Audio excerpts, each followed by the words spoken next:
अंगारकी संकष्टी चतुर्थी 2024 इच्छित फलप्राप्तीकरिता गणेश पूजेसाठी दुपारी 1 तासाचा हा मुहूर्त अजिबात चुकवू नका। ज्येष्ठ महिन्यात मंगळवारी अंगारकी संकष्टी चतुर्थी आहे। अंगारकीला व्रत उपवास करून विघ्नहर्त्या गणेशाची पूजा केली जाते। दर महिन्याला संकष्टी चतुर्थी व्रत असते। त्या दिवशी गणेशासोबतच चंद्राचीही पूजा करण्याची परंपरा आहे। त्याशिवाय हे व्रत अपूर्ण राहते। अंगारकी संकष्टी चतुर्थीच्या दिवशी चंद्रोदय उशिरा होईल, त्यामुळे उपवास करणाऱ्याला चंद्र उगवण्याची खूप वाट पाहावी लागेल। अंगारकी संकष्टी चतुर्थी व्रत कधी आहे, त्या दिवशी गणेश पूजनाची वेळ कोणती, चंद्र अर्घ्याची वेळ आणि चतुर्थीच्या व्रताचे महत्त्व काय। अंगारकी संकष्टी चतुर्थी 2024 कधी आहे? वैदिक दिनदर्शिकेनुसार यावर्षी ज्येष्ठ महिन्यातील कृष्ण पक्षातील चतुर्थी तिथी मंगळवार दिनांक 25 जून रोजी पहाटे 1:23 सुरू होईल। ही तिथी 25 जून रोजी रात्री 11:10 संपेल। उदय तिथीच्या आधारे अंगारकी संकष्टी चतुर्थी व्रत 25 जून रोजी पाळण्यात येणार आहे। संकष्टी चतुर्थीच्या दिवशी पहाटे ते दुपारी 2:32 श्रवण नक्षत्र आहे।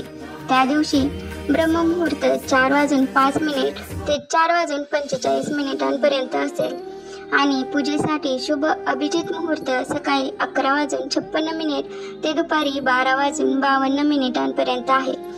अंगारकी चतुर्थीला श्री गणपतीची विधिवत पूजा केल्यास फलदायी ठरते। या दिवशी सकाळी लवकर उठून स्नान करावे, त्यानंतर सूर्याला अर्घ्य द्यावे। पूजेपूर्वी सर्वप्रथम तुपाचा दिवा लावावा, त्यानंतर ओम गम गणपतये नमः या मंत्राचा 108 वेळा जप करून व्रताचा संकल्प करावा। श्री गणेशाला प्रार्थना करावी। पूजा करतेवेळी लाल वस्त्र परिधान करावे।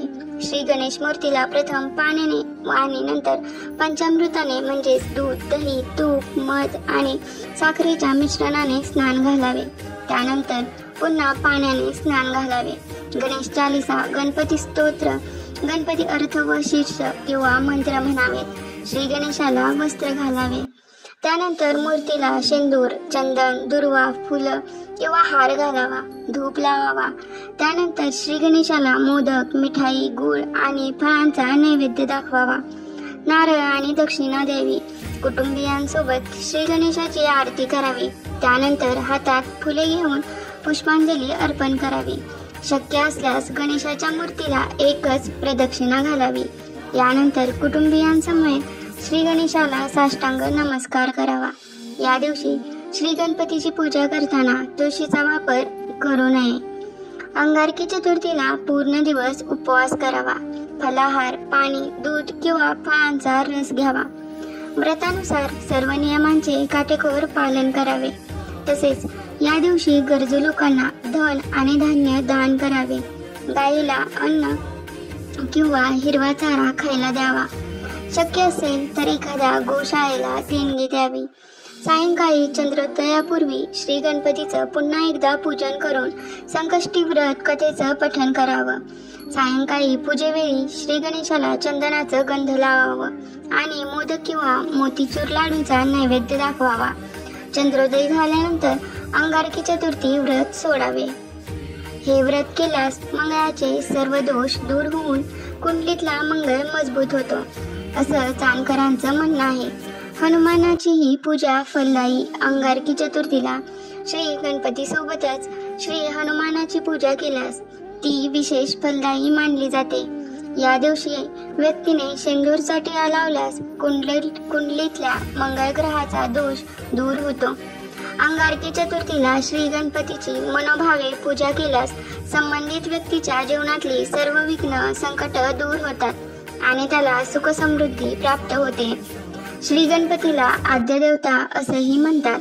तो बुद्धी, बळ आणि विवेकाची देवता आहे। अंगारकी चतुर्थीला श्री गणपतीचं व्रत देखील केलं जातं। अंगारकी चतुर्थीला व्रत केल्यास वर्षभरातल्या सर्व चतुर्थींचं फळ मिळतं आणि व्यक्तीच्या मनोकामना पूर्ण होतात, असं जाणकर सांगतात। अंगारकी चतुर्थीला श्री गणपती 4 मस्तक आणि 4 हातांच्या स्वरूपात असतो। श्री गणपतीचं हे रूप संकटमोचक मानलं जातं, ज्यामुळे त्या दिवशी हनुमानाची पूजा केली जाते. मंगळ ग्रहाने श्री गणेश प्रसन्न व्हावेत यासाठी कठोर तपश्चर्या केली होती. म्हणून चतुर्थी मंगळवारी आल्यास ती अंगारकी चतुर्थी म्हणून ओळखली जाईल. असा आशीर्वाद श्री गणपतीने मंगळाला दिल्याची कथा प्रचलित आहे. धन्यवाद.